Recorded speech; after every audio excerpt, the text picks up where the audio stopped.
మన ప్రభువును రక్షకుడైన యేసుక్రీస్తు వారి అతి శ్రేష్టమైన నామములో ఈ అనుదిన జీవమని కార్యక్రమం మిమ్మల్ని ప్రేమతో ఆహ్వానిస్తున్నా. దేవుని మహాకృపను మీరు అందరూ క్షేమకరంగా ఉన్నారని నమ్ముచున్నాను. దేవుని కాపుదల సంరక్షణ ప్రభు మనల్ని బలపరుస్తున్నందుకు ప్రభుకు మహిమ కలుగును గాక. ఈరోజు దేవుని వాగ్దానం మనం చూసుకున్నట్లయితే ఆదికాండ గ్రంథం 27వ అధ్యాయము 29వ వచనము. ఆదికాండ గ్రంథం 27వ అధ్యాయం 29వ వచనం మనం చూసుకున్నట్లయితే, నిన్ను శపించు వారిని శపింపబడుదురు, నిన్ను దీవించు వారు దీవింపబడుదురు గాక. నా ప్రియ సహోదరి సహోదరుడా, ఇదే నన్ను అనేక మంది లోకంలో ఉన్న మనుషులు వారి యొక్క మాటలను బట్టి సతమతమవుతూ ఉన్నారు. వారి యొక్క ఆలోచనలను బట్టి అయ్యో వారు ఏమై మాట్లాడతారు, నాకు వ్యతిరేకంగా ఉన్నవారు ఒకవేళ నన్ను హేళనగా మాట్లాడినా, దూషణగా మాట్లాడినా, శపితముగా నా గురించి ఏమైనా మాట్లాడినా అవి నా జీవితంలో కార్యసిద్ధి కలగజేస్తుందేమోనని ఆందోళన చెందుతున్నవారు అనేక మంది ఉన్నారు. కానీ ఇక్కడ మనందరినీ ధైర్యపరిచే మాట ఇక్కడ దేవుడు, ప్రభు అయిన దేవుడు మనకు చదివిస్తున్నాడు. నిన్ను శపించి వారు శపింపబడుదురు, నిన్ను దీవించి వారు దీవింపబడుదురు. మనుషుల వ్యతిరేకత ఎంత పెరిగితే దేవుని కృప నీపై అంతగా హెచ్చింపబడుతుందని మరిచిపోవద్దు. నిజమే, ఇదినా నీ జీవితంలో నువ్వు చేస్తున్న సత్కార్యములను బట్టి, నువ్వు చేస్తున్న మేలుకరమైన మార్గములను బట్టి, నువ్వు పలుకుచున్న సత్యమైన మార్గమును బట్టి ఒకవేళ నీ జీవితంలో అనేకమైన శత్రువులు నీకు ఎదురవ్వండొచ్చు, అనేక మంది నీకు శత్రువులుగా మారుతూ ఉండొచ్చు. కానీ మనుషుల వ్యతిరేకత ఎంతైతే నీ పైన మన పైన పెరుగుతుందో అంతకన్నా దేవుని కృప నీ పైన హెచ్చుగా ఉంటుందని మర్చిపోవద్దు. ఉదాహరణకు మనం చూసుకున్నట్లయితే, యోసేపు తన కుటుంబంలో యథార్థవంతుడుగా, నీతిమంతుడిగా, ఎటువంటి చెడుతనమును తన దరి చేర్చుకోకుండా ఎంతగానో పరిశుద్ధంగా జీవిస్తున్న యోసేపు జీవితంలో తన కుటుంబ సభ్యులే అతనికి వ్యతిరేకంగా మార్చబడినప్పుడు ఒక యోసేపును నాశనమును చేయాలని, యోసేపును హతమార్చాలని, యోసేపు మన కడుచూపుల మేరన కనపడకూడదని ఎంతగానో ఆలోచన చేసిన వారి జీవితాలలో ఎవరైతే శపించుదామని, ఎవరైతే తనను నాశనము చేద్దామని అనుకున్నారో ఏ ఒక ఆలోచన యోసేపును పడపోవకుండా చేయలేదు. ఏ ఒక ఆలోచన వ్యతిరేకత యోసేపు పడిపోయినట్లుగా ఎక్కడ కూడా మనకు కనిపించట్లేదు. ఎందుకో తెలుసా? దేవుడు నీ పక్షాన నిలబడినప్పుడు నీకు విరోధంగా రూపింపబడిన ఏ ఆయుధం వర్ధిల్లుదని ధైర్యం ఇచ్చే ఒక అద్భుతమైన వాగ్దానము మనకు సెలవిస్తుంది. నీకు రక్షణగా దైవ కృప ఉన్నప్పుడు లోకము నిన్ను ఏమీ చేయలేదు.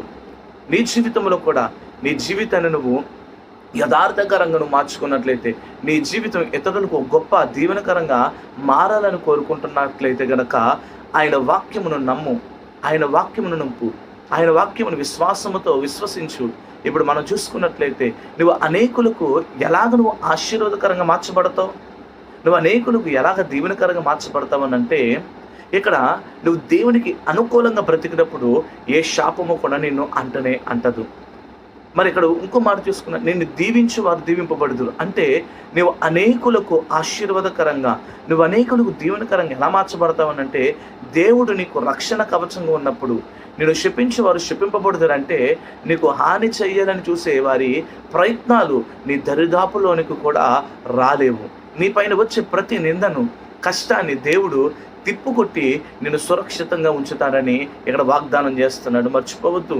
ఇతరులకు నువ్వు దీవెనకరంగా నీ జీవితాన్ని ఉంచుకోవాలనంటే నిన్ను దీవించేవారు దీవింపబడుదురు గాక అనేది దేవుడు నీ చుట్టూ ఉంచే ఆశీర్వాదపు ఒక వలయం అని మర్చిపోవద్దు. నేను ఆశీర్వదించే వారిని సైతం దేవుడు దీవిస్తాడు. ఇతరులు నీ జీవితం ఇతరులకు కూడా ఒక గొప్ప దీవెనకరంగా మారుతుందని మర్చిపోవద్దు. యోబు తను పడిపోయిన స్థితిలో, యోబు తన జీవిత అతలమైపోయిన స్థితిలో అనేక మంది యోబు దగ్గరకు వచ్చి అనేకమైన మాటలు మాట్లాడినప్పటికీ కూడా, నేను నా కనులారా ఆశీర్వాదాన్ని చూచే రోజు ఒక రోజు ఉందని విశ్వాసంతో చెప్పినప్పుడు అనేక మంది అనేక విధాలుగా నువ్వు చేసిన తప్పు, నువ్వు ఏ జీవితం ఏ జన్మలో ఏమి చేసుకున్న పాపమని అనేక మంది ఆ వ్యక్తిని నిందించినప్పటికీ కూడా యోబు భయపడలేదు, దిగులు చెందలేదు. ఎందుకో తెలుసా? శాపమును కూడా ఆశీర్వాదకరంగా మార్చగలిగిన దేవుడు యోబు పక్షాన ఉన్నాడని నమ్మిడి. దీన్ని నీ జీవితంలో కూడా ఇతరులు నిన్ను ఏదంటున్నారో, నిన్ను నిందిస్తున్నారు, నీకు అవమానపరుస్తున్నారు, నీ మీద లేనిపోనివి చెప్తున్నారని అవేవి పట్టించుకోకు. ఎందుకో తెలుసా? నీకు ఏ హాని చెయ్యాలని చూసిన వారి ప్రయత్నాలన్నీ కూడా నీ దరిదాపులోకి రాకుండా చేయగలిగిన శక్తి ప్రభు అయిన దేవుడు. దాన్ని మర్చిపోవద్దు. నిన్ను దీవించేవారు దీవింపబడాలంటే నువ్వు దేవుని కృపకు అనుకూలంగా జీవించినప్పుడు, ఆయన ఇష్టానుసారంగా నువ్వు బ్రతికినప్పుడు, ఆయనకు అనుకూలంగా నువ్వు జీవించి ఆయన వాక్య సంబంధముగా నువ్వు నడిచినట్లయితే నీవు దీవింపబడటమే కాదు, నీ చుట్టూరు ఉన్న వారిని కూడా దేవుడు దీవెనలోనికి నడిపించుతాడని మర్చిపోవద్దు. నీ జీవితం ఇతరులకు ఒక గొప్ప దీవెనకరంగా ఆశీర్వాదకరంగా మారాలనుకుంటే దేవుని చిత్తాన్ని నువ్వు జరిగించేవాడిగా నువ్వు మార్చబడాలి. అయితే దేవుని పైన పూర్తిగా ఆధారపడు. దేవుడే నీకు తోడై ఉంటాడు. నీ వైపు న్యాయం నిజాయితీ ఉన్నప్పుడు నిన్ను పడదోయడానికి ఏ శక్తి సరిపోదని మర్చిపోవద్దు. ఆ దైవ బలమే నీ ఒక సవాళ్ళన్నిటినీ దాటించి నీకు కలిగిన ప్రతి ఒక్క అవసరతను తప్పించి నీ జీవితంలో గొప్ప కృపను, నీ జీవితంలో ఒక గొప్ప ఆశీర్వాదాన్ని నేను నిలబెండి నీ ఎడల కృప చూపి నిన్ను లోకం ముందు తల ఎత్తుకునేలా చేసి ఇతరులకు గొప్ప దీవెనకరంగా మారుస్తాడని మర్చిపోవద్దు. నా ప్రియ సహోదరి సహోదరుడా, నీవు అనేకులకు దీవెనకరంగా ఉండాలని, నీవు అనేకులకు ఆశీర్వాదకరంగా ఉండాలని, నీవు అనేకులకు మహిమకరంగా మార్చబడాలని దేవుడు కోరుకుంటున్నాడు. అయితే మరి నీ జీవితాన్ని దేవునికి అప్పగిస్తున్నావా? ఆయన చిత్తానుసారంగా నువ్వు లోబడుతున్నావా? నువ్వు లోకానికి లోబడినట్లయితే వారి మాటలకు నువ్వు భయపడతావు. నువ్వు లోకానికి లోబడినట్లయితే వారి యొక్క ఆలోచనలకు నువ్వు ఆగిపోతావు. కానీ నువ్వు దేవుని చిత్తం మీద, దేవుని ఉద్దేశం మీద నువ్వు ఆధారపడేటప్పుడు ఏ శక్తి కూడా దేవుని ముందు పని చేయదు. నీ ఎడలో గొప్ప కృపను చూపించి నేను ఆశీర్వదించడానికి మన దేవుడు చాలిన దేవుడు. 5 అడుగు, ప్రభువా నా సవాళ్ళ మధ్య నీవు నాకు తోడై ఉండి నన్ను ఆశీర్వదించండి. నా భయములను విడిచిపెట్టి నీ తోడు నాకు ఇవ్వయ్యా. అయ్యా నిన్ను నమ్ముకుంటున్నానయ్యా, లోకం ముందు విజయాన్ని పొందే కృపను నాకు దయచేయని దేవుని సన్నిధిలో నువ్వు అడిగినట్లయితే ఆ బలమైన కృప కోపదల కలిగిన దేవుడు నీకును నీ కుటుంబమునకు ఆశీర్వాదాన్ని అనుగ్రహించి బలపరచునుగాక. ప్రార్థన చేసుకుందాం.